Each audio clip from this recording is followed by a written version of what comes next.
In the late summer of 1889, a man named August Decker was sinking a well on a 40-acre parcel he had staked 7 miles east of Reno, in Washoe County, Nevada. Decker had come west in 1884 from Allegheny County, Pennsylvania, with the practical knowledge that the basin country demanded. He could read a dry wash for subsurface water, shore timber against cave-in, and work a hand-crank bit through clay and decomposed granite, with the economy of a man who understood that water was the margin between a working ranch and a failed one. He had drilled 3 previous wells on the property, each between 20 and 30 feet, each finding the shallow alluvial water that fed a hand pump and a stock trough well enough for a modest operation. But the dry summer of 1889 had dropped the water table past where those shallow wells could reach, and Decker had decided to go deeper. He started the new shaft in the last week of July.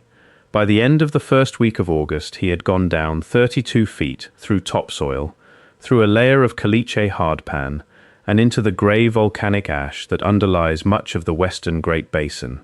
The ash gave way at 40 feet to a dense, compact gravel of the kind that well men in that country knew to follow toward water. He kept going. At 61 feet, the bit stopped. Not in bedrock, not in a boulder, it stopped in something flat. If you're enjoying this story so far, don't forget to hit the like button and subscribe. Drop a comment telling me where in the world you're watching from. I love hearing from you. Decker pulled up the bit and examined the debris on the end. Fine grey dust, not gravel, not ash. Stone dust. The bit had not fractured anything. It had rested against a level surface and spun in place, and the dust was the residue of that friction. He lowered the bit again, moved the crank in a slow arc, and felt the same solid resistance across a span of roughly 18 inches in every direction he could reach.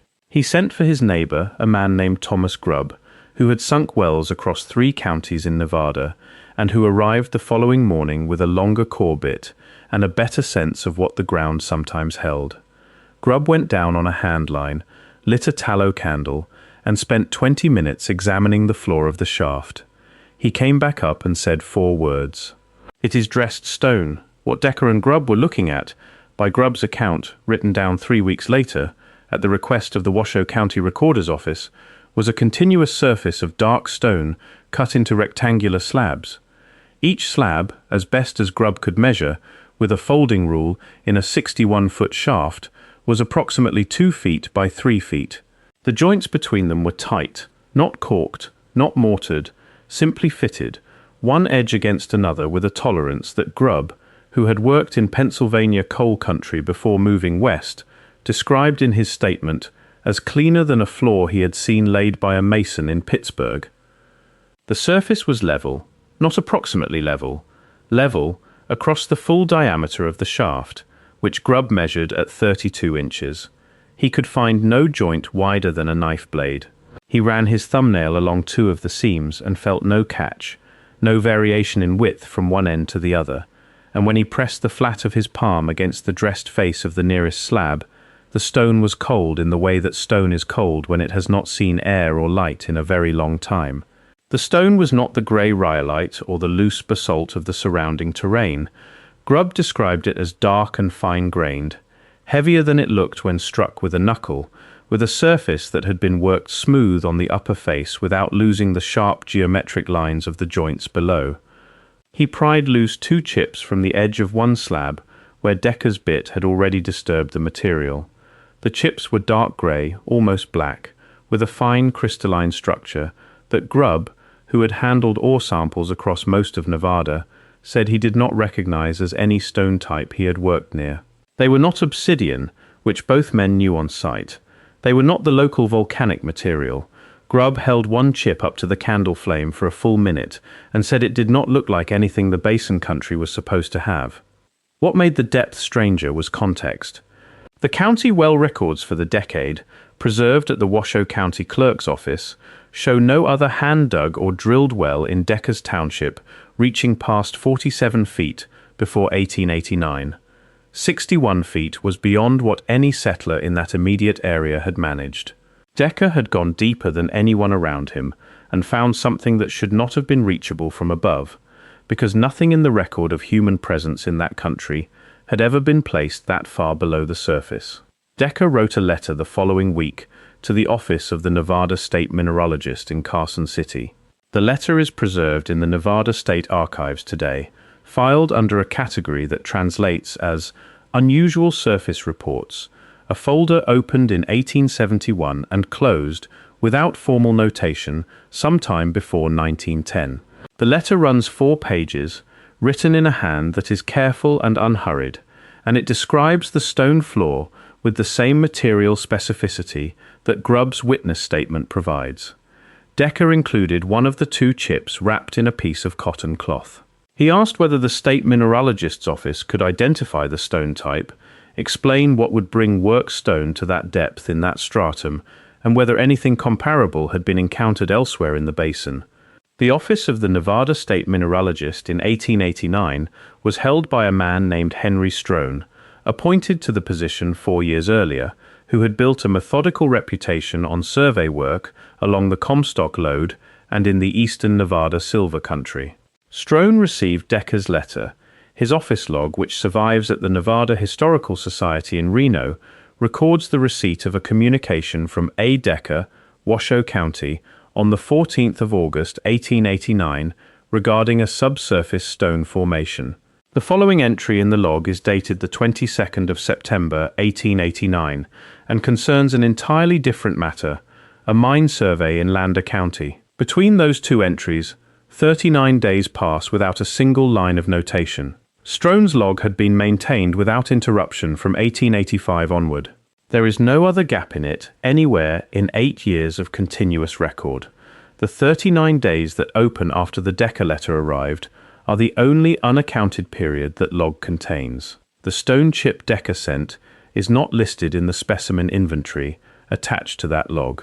The inventory for 1889 is otherwise precise.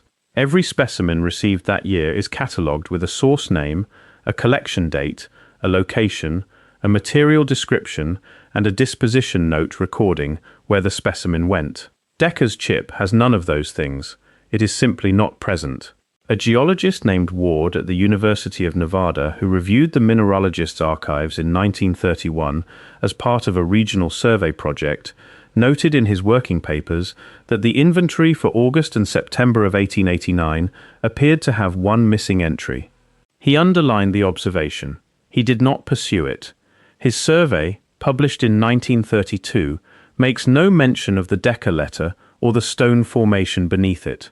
Strohn himself arrived at Decker's property on the 2nd of September 1889, a fact recorded not in his own log, but in a brief notice in the Reno Evening Gazette on the 5th of that month, which reported in its county column that the state mineralogist had traveled east of Reno to examine a reported geological feature on a ranch in the eastern part of the county. The column is 12 lines long. No follow-up appeared in the Gazette. The paper moved to other county business within the week. 4 days after Strohn's visit, 2 men arrived at the Decker property, whom Decker, writing to his brother in Allegheny County on the 15th of September, described only as from the university. The University of Nevada had been established on its Reno campus 4 years earlier, and its geology faculty at the time was small. Whether the men held formal appointments there or were using the affiliation loosely, Decker could not confirm. What his letter records is that they spent a full day at the shaft, lowered a lamp and a measuring line, made notes he was not shown, and left before dark without telling him what they intended to do next. He asked. His letter says they gave no clear answer, and that one of them gathered up the measuring notes and put them in a leather case that did not leave his hand for the rest of the afternoon. Decker writes, "They looked at it the way men look at something they are deciding whether to take with them. If you're hooked on this story, make sure to subscribe and turn on notifications so you never miss an upload. Your support means everything and helps me bring more stories like this one to light." Over the following 6 weeks, the shaft was widened, not by Decker, by persons he does not name in either his surviving letters, whose authority to enter his land he says was presented to him on a letterhead he did not keep. The widening was carried out using a mechanical rotary bit powered by a portable steam engine, equipment that would have cost a significant sum to rent and transport across 7 miles of unpaved track east of Reno. When the work was complete, the shaft had been opened to roughly 5 feet across. What the widening exposed was not a remnant. The fitted floor did not end at the new edge of the shaft. The slabs continued in every direction the walls now opened onto, running on without any boundary Decker or any person standing at the rim could locate. The joints continued, the level surface continued. Whatever had been laid at 61 feet below the surface of that ranch parcel was not a fragment of something. It was a structure so much larger than the shaft that the shaft had reached only its middle, and the middle gave no indication of where the edges lay. Decker writes that when the widening was complete, and he had gone to the rim of the opening and looked down and seen what he was looking at, a man whose name he gives only as R. Cross arrived with 2 wagons and a crew and removed something from the shaft. What was removed, Decker cannot say, because he was kept back from the shaft during the removal and could not see what the wagons were loaded with. When he approached the next morning, the wagons were gone and the shaft had been partially filled from above with excavated material, the opening roughly capped with a timber frame. He writes that he asked Cross who had authorized the removal and what had been taken. Cross said, "This is the end of what you need to know about what is down there. R. Cross does not appear in any county employment record, any state payroll document, or any newspaper from the period that has since been searched." Decker sold the property in 1895 and moved into Reno, where the census of 1900 records him working as a laborer. The parcel passed to a ranching family named Pettigrew, who knew only that there had been an abandoned well at the north end of their land. In 1921, a Pettigrew son, Clearing Brush, came across the collapsed timber cap and looked into the dark below it. The bottom was rock fill. He filled the rest, tamped it down, and drove a fence post into the ground above it. The fence post is long gone. There is today a low depression in the soil, where the fill has settled, the shape a piece of ground makes when something has been taken out and the earth has closed slowly over the absence. Decker's letter to his brother survives in a family collection his great-niece donated to the Washoe County Historical Society in 1988. His letter to the mineralogist's office survives in the Nevada State Archives. Strohn's log, with its 39 blank days, is at the Nevada Historical Society in Reno. The Gazette notice is on microfilm at the Washoe County Library, page 4, third column, dated the 5th of September, 1889. The gap in the specimen inventory is not an interpretation. It is a physical absence in a document that elsewhere left nothing out. What the fitted floor at 61 feet requires, if the material record is taken at face value, is not a complicated argument. No settler had ever dug that deep in that part of Washoe County before Decker's bit went down. The stratigraphy above the floor places the formation enclosing the fitted slabs in a period that substantially predates any culture the archaeological account of the Great Basin records as capable of stone construction at depth. The Paiute and the Washoe, whose territory the Basin country had been for centuries, built nothing underground. The ancestral peoples the archaeological record describes in the region worked at the surface, low rock walls, hunting blinds, fish weirs along the rivers. No excavation in the basin has ever produced anything below the surface resembling a continuous floor of fitted stone at any depth, let alone 61 feet. What happened elsewhere in the basin is worth placing beside the Washoe County record without overstating what the comparison means. In the late spring of 1873, a crew working a Central Pacific Railroad grade cut south of the Humboldt River near the small station at Golconda in Humboldt County, Nevada, opened a cut through a low ridge of compacted alluvial material. At 44 feet, the steam shovel struck something horizontal in the cut face. The foreman, a man named Patrick Seavey, wrote in his incident report to the railroad that 2 adjacent pieces of worked stone were visible in the exposed wall, their upper surfaces dressed smooth, their shared edge fitted in a line Seavey described as straight beyond what ordinary stonework produces. A railroad engineer named Caswell came out from Winnemucca, spent a morning at the site, and the grade work resumed the following day. Seavey's incident report is in the Central Pacific Railroad records held at the California State Railroad Museum in Sacramento. The section of stone was not preserved. The grade was finished on schedule. 44 feet at Golconda, 61 feet in Washoe County. The same dark, fine-grained material, the same fitted joints. 16 years apart, 230 miles apart. The examination by an official party, the resumption of work, the silence after, the Paiute bands of the Humboldt region carried forward, in accounts recorded by ethnographers in the 1880s, descriptions of places in the basin where the ground held something old, places where the land had been shaped and used by people who were not the Paiute and who had come before the Paiute's own memory could reach. The Bureau of American Ethnology reports from those surveys are in the National Anthropological Archives at the Smithsonian Institution in Suitland, Maryland. The accounts are transcribed and filed. They do not describe a stone floor. They describe a presence in the ground, a made thing, something that did not belong to the time the land had been theirs. The direction the memory points is the same direction Decker's bit went, down. August Decker died in Reno in 1914. His obituary runs 6 lines and does not mention the well. Henry Strohn left the mineralogist's office in 1893 and spent the remainder of his career writing mine surveys for private clients. The subject he might have opened after 39 days of unrecorded activity was never taken up again. The geologist Ward noticed the inventory gap in 1931, underlined it in his working notes, and said nothing about it in print. Every man who arrived at the question found a reason to move past it. That is not the pattern of a subject that has been disproved. A disproved claim gets a paper with the name of the disprover and the counter-evidence. What gets examined in silence and never discussed again is a claim for which no acceptable explanation existed and for which the available response was patience. Wait for Decker to die. Wait for the newspaper to yellow. Wait for time to do what argument could not. For most of the 20th century that held. The Decker letter is still in the Nevada State Archives.